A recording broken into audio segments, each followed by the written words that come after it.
menunjukkan ke arah sosok yang sedang duduk di dekat Simbah Kakung. Mas Restu pun mengarahkan jari telunjuknya ke arah sosok tersebut. "Itu siapa, Pak?" tanyanya. "Siapa? Kamu lagi ngapain di sini?"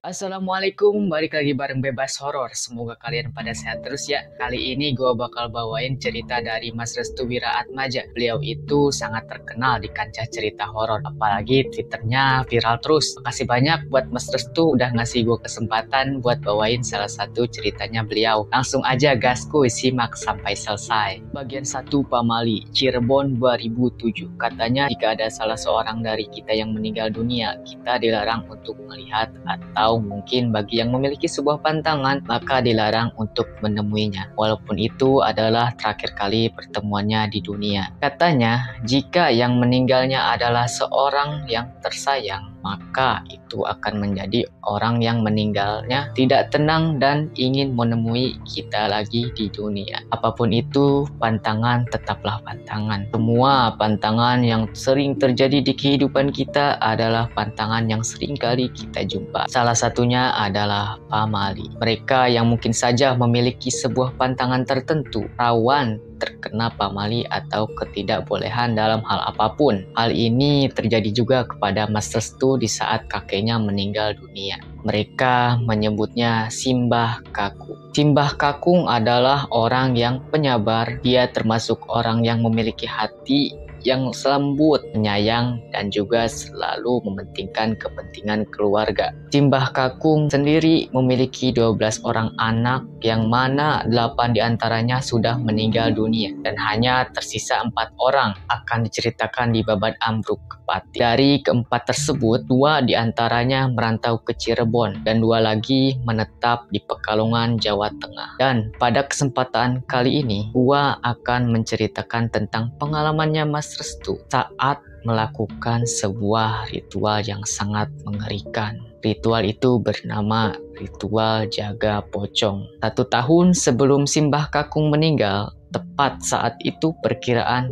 tahun 2007, bapaknya Mas Restu dikabarkan oleh keluarga yang ada di Pekalongan untuk menghadiri sebuah acara pernikahan salah satu cucu dari Simbah Kakung. Acara itu sendiri sekaligus sebagai pengikat silaturahmi antara bapaknya Mas Restu dan juga keluarga yang ada di Pekalongan, Jawa Tengah. Kebetulan yang datang saat itu hampir satu keluarga penuh. Mereka berangkat menggunakan mobil pribadi salah satu saudara yang ada di Cirebon juga. Perjalanan dari Cirebon menuju Pekalongan menghabiskan waktu 3,5 jam sampai 4 jam. Kala itu mereka berangkat tepat di malam hari dengan tujuan untuk menghindari macet. Singkat cerita, dalam perjalanan mereka pun bercerita banyak hal terkait keluarga Simbah Kakung dan Simbah Uti. Mereka menceritakan terkait hal-hal aneh saja yang selalu berefek pada kehidupan Simbah Kakung dan juga Simbah Uti. Seperti saat di mana tragedi Babad Ambruk Kepati yang menewaskan kurang lebih 8 orang di dalam tragedi yang sama, yaitu berkisar 3 tahun setelah Babad Ambruk Kepati. Salah seorang keluarga dari Simbah Uti terdampak serangan santet yang sangat mengerikan, yang dikenal dengan nama Santet Tumpes Kelor. Bapaknya Mas Restu di situ pun sempat terharu mendengarkan kisah kelam yang melanda kedua orang tuanya saat itu. Bagaimana tidak, cara bapaknya itu sendiri adalah anak terakhir dari 11 saudara lainnya.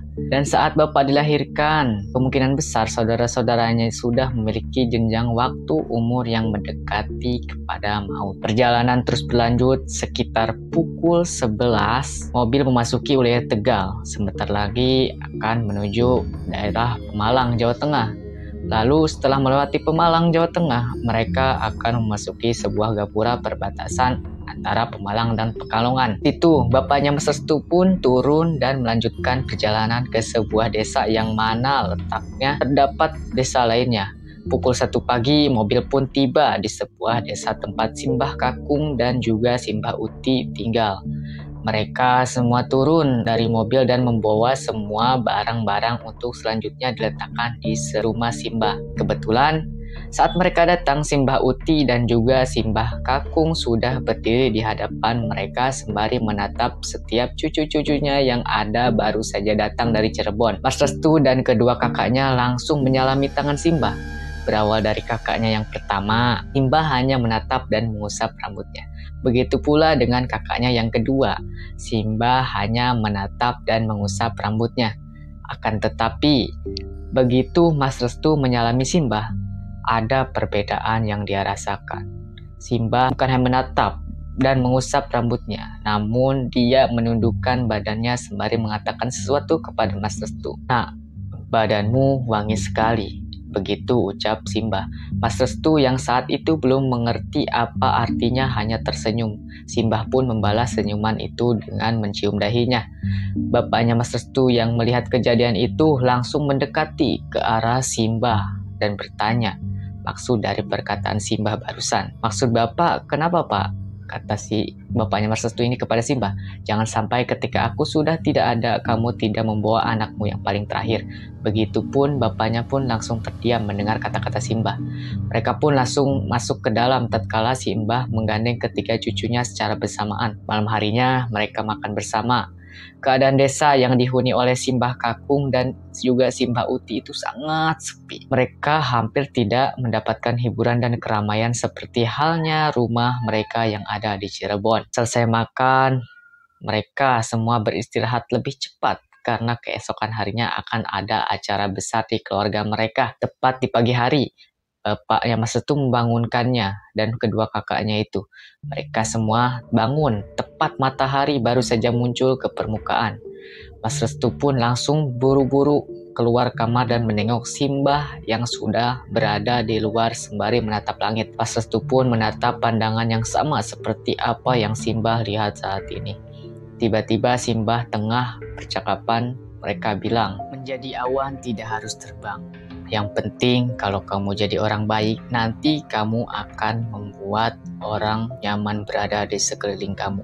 Mas Restu pun tersenyum lebar mendengar penjelasan Simbah Kakung. Tidak lama setelah mereka bersama-sama menatap langit, Simbah pun langsung mengajaknya untuk bermain. Ia sengaja menggelitik perutnya si Mas Restu itu hingga membuat perutnya merasa geli dan mengejarnya sampai dapat.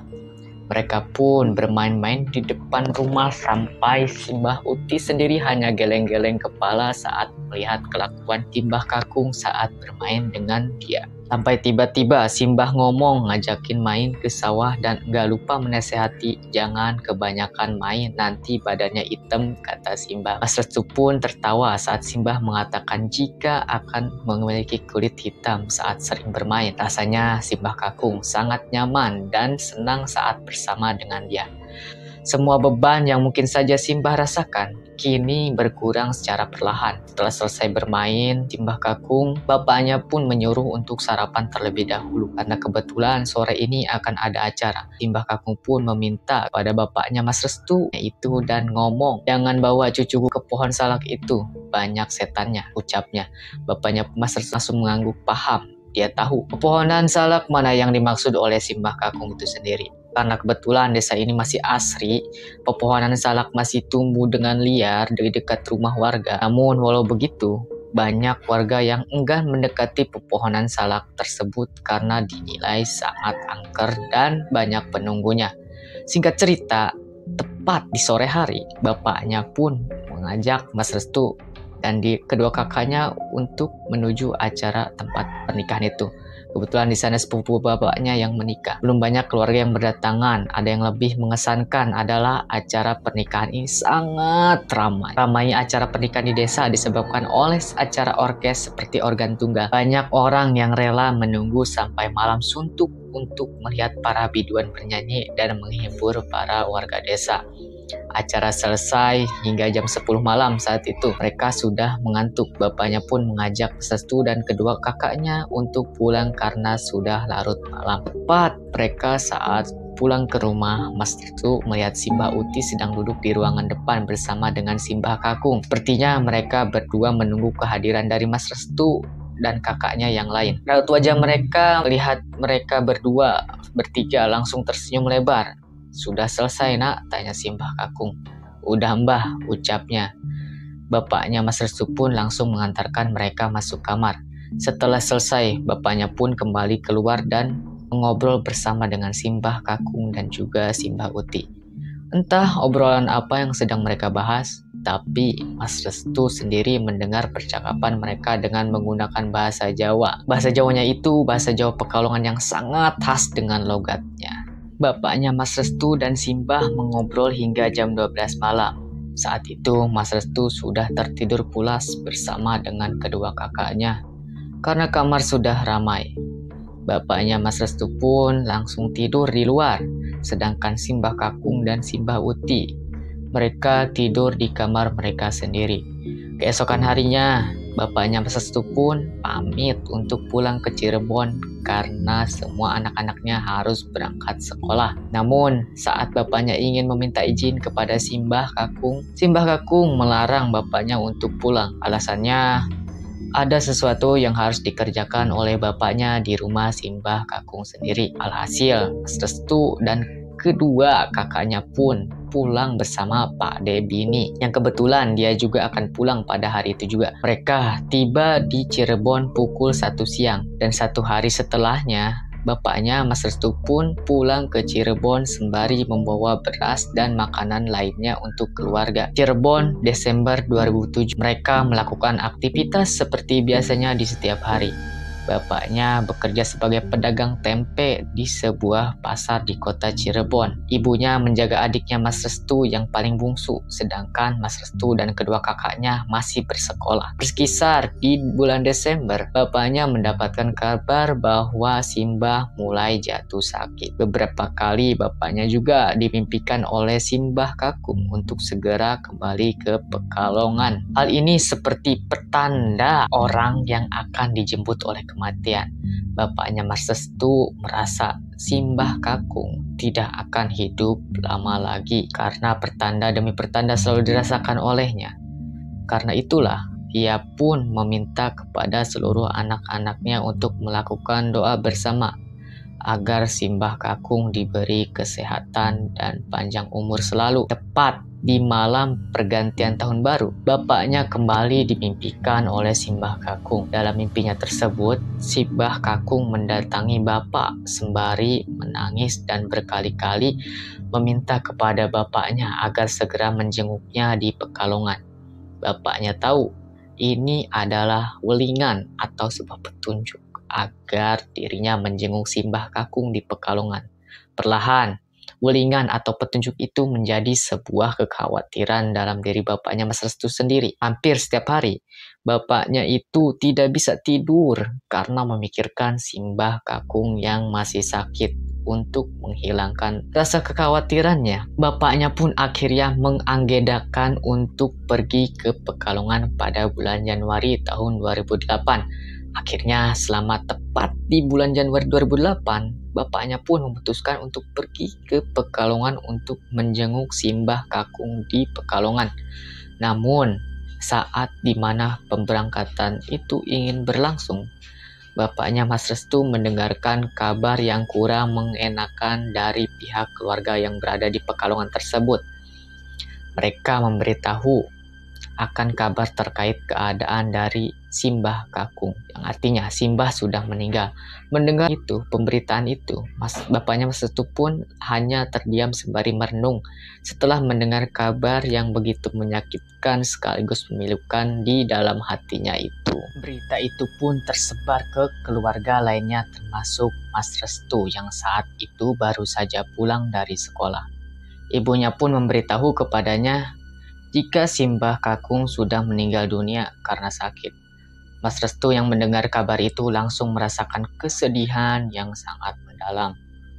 Tidak lama kemudian, bapaknya Mas Restu pun segera masuk ke dalam kamar.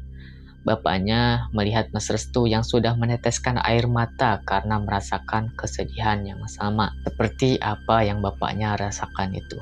Mas Restu pun ingin ikut ke Pekalongan. Bapaknya hanya terdiam, ia tidak banyak bicara di saat kondisi seperti ini. Ia kemudian menutup wajah ibu yang serba kebingungan karena pilihan Mas Restu yang terlalu memaksa. Mas Restu ngomong, "Pak, Simbah janji mau ngajak aku jalan-jalan ke sawah nanti pas liburan." Bapaknya masih terdiam. Ia tidak mengatakan apapun terkait hal tersebut.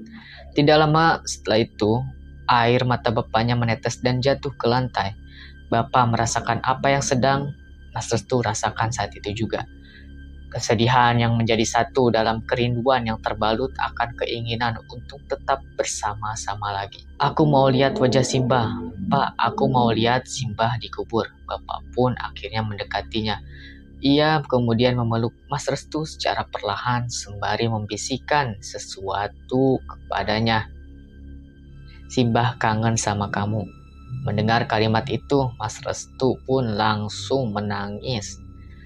Merasakan kesedihan yang sangat-sangat sedih yang mendalam. Baginya Simbah adalah kakek sekaligus teman bermainnya saat berada di Pekalongan. Beliau juga selalu mengajarkan untuk selalu tersenyum dan menikmati setiap perjalanan hidup yang nantinya ia lalui. Namun, belum juga semuanya terlaksana. Simbah Kakung sudah lebih dulu dipanggil oleh Tuhan Yang Maha Kuasa. Akhirnya, bapaknya pun langsung menyuruh Mas Restu untuk bersiap-siap karena hari ini juga akan berangkat menuju Pekalongan. Tidak lupa pula, bapaknya mengajak Pak De Bini beserta keluarganya. Dan pada pemberangkatan kali ini, kedua kakaknya tidak ikut dikarenakan masih sekolah. Terlebih juga bapaknya itu hanya mengajak Mas Restu untuk menuju ke Pekalongan karena memang membawa ongkos yang pas-pasan. Mereka pun berangkat menggunakan bus atau bis ya. Mas Restu dan bapaknya berangkat duluan sedangkan Pak De Bini beserta keluarganya menyusul. Jarak antara dari Cirebon ke Pekalongan itu memakan waktu sekitar 4 jam. Melewati perjalanan Pantura, terik panas mataharinya sangat menyengat, membuat keringatnya selalu keluar dan membasahi tubuh. Tiba saat mereka memasuki Brebes, Mas Restu melihat kedua mata bapaknya itu sudah sembab. Dia seperti menahan air matanya untuk kembali jatuh, karena mungkin tidak ingin melihatnya merasa sedih saat melihatnya. Singkat cerita, saat bus atau bis memasuki Tegal, tiba-tiba mereka terjebak oleh macet.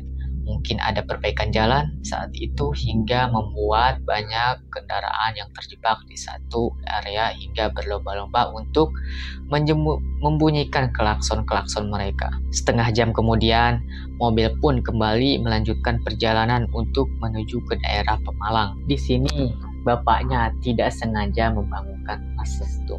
Kedua tangannya langsung mengeluarkan tasbih seraya berzikir untuk meminta ketenangan hatinya yang sedang dalam keadaan kalut dan penuh kesedihan. Bunyian zikir yang terus dilantunkan oleh bapaknya Mas Restu itu. Ia juga seorang manusia yang merasakan kesedihan saat ditinggal oleh orang tuanya.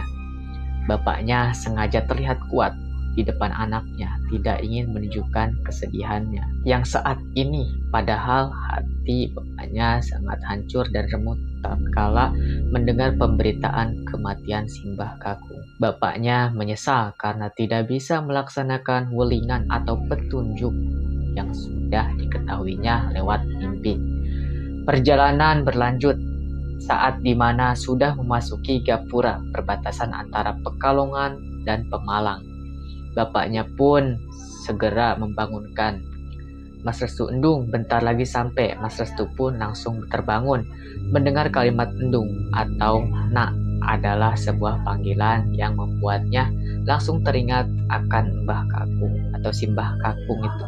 Mas Restu pun langsung memeluk bapaknya sembari menutupi kesedihan saat mengingat Simbah Kakung. Bis pun akhirnya berhenti tepat di sebuah jembatan, yaitu di situ bapaknya pun langsung memutuskan untuk turun karena perjalanan akan berlanjut dengan menggunakan becak. Perjalanan dari tempat mereka turun hingga menuju desa yang dituju berkisar setengah jam. Saat itu kondisi pedesaan sudah sangat sepi. Sepanjang jalan, matanya tertuju kepada sawah-sawah yang melintang luas di kanan dan kiri. Tangan bapaknya menggenggam kuat kedua tangan Mas Restu. Nafasnya sudah mulai memberat karena kedua bola matanya benar-benar menggambarkan sebagai sosok seorang anak yang rindu akan kondisi kedua orang tuanya. Sesampainya kita di desa tersebut, mereka langsung melihat orang-orang banyak mengenakan pakaian serba hitam. Beberapa juga mengenakan pakaian ala kadarnya dan membawa sesuatu seperti beras yang berada di dalam sebuah baskop, lalu ditutupi dengan menggunakan kain. Suara surat Yasin terdengar jelas di luaran rumah. Bapaknya langsung disambut oleh Simbah Uti dan segera masuk ke dalam rumah. Mas Restu menepi pinggiran rumah menunggu aba-aba untuk bisa masuk ke dalam bersamaan dengan orang-orang di luaran. Dari dalam rumah, Mas Restu mendengar suara tangisan pecah.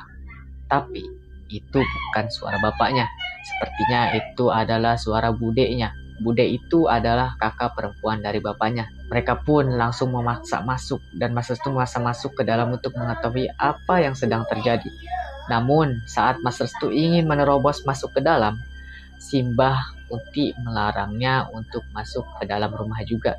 Belum juga Mas Restu menyelesaikan perkataannya, Simbah Uti segera memotongnya. Entah apa yang terjadi saat itu, namun Mas Restu hanya terdiam sembari melihat wajah Simbah Uti yang tidak menginginkannya masuk ke dalam rumah. Tepat setelah itu Simbah Uti masuk ke dalam rumah. Mas Restu mencoba cara untuk mencari momen agar bisa menerobos masuk ke dalam.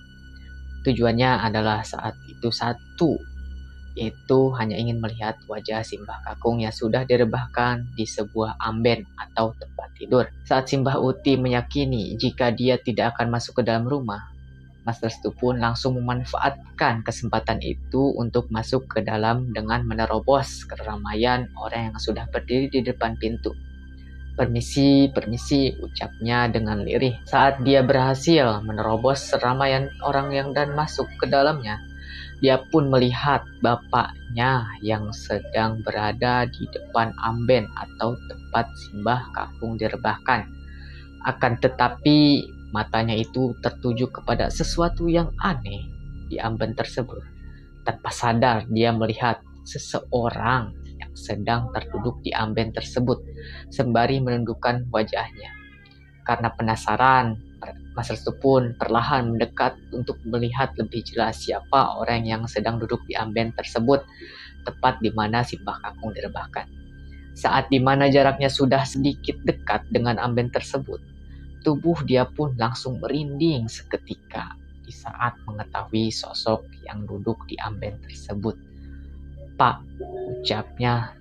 Bapaknya langsung, Saat Yasin pun langsung terdiam sekaligus terkejut melihat Mas Restu sudah berada di dekatnya. "Kamu ngapain di sini?" Begitu juga dengan Simbah Uti dan yang lainnya. Mereka semua kaget saat melihat sudah ada di depan jenazah Simbah Kakung Mas Restu tersebut. Sembari menunjukkan ke arah sosok yang sedang duduk di dekat Simbah Kakung, Mas Restu pun mengarahkan jari telunjuknya ke arah sosok tersebut. "Itu siapa, Pak?" tanyanya. "Siapa? Kamu lagi ngapain di sini? Ada orang lagi duduk di dekat jenazah Simbah Kakung." Mereka yang mendengar pun sontak langsung kaget dan menghentikan bacaan Al-Quran secara bersamaan. Perlahan, sosok itu menengok ke arahnya. Wajahnya penuh dengan kesedihan, matanya hitam, membuat dia mundur beberapa langkah dari tempat semula. "Pak, itu Simbah Kakung. Simbah Kakung ada 2, Pak." Oke, itulah cerita dari part 1. Dan bagaimana kelanjutannya, nantikan episode berikutnya. Jangan lupa subscribe dan follow sosial media kita. See you next time. Bye-bye.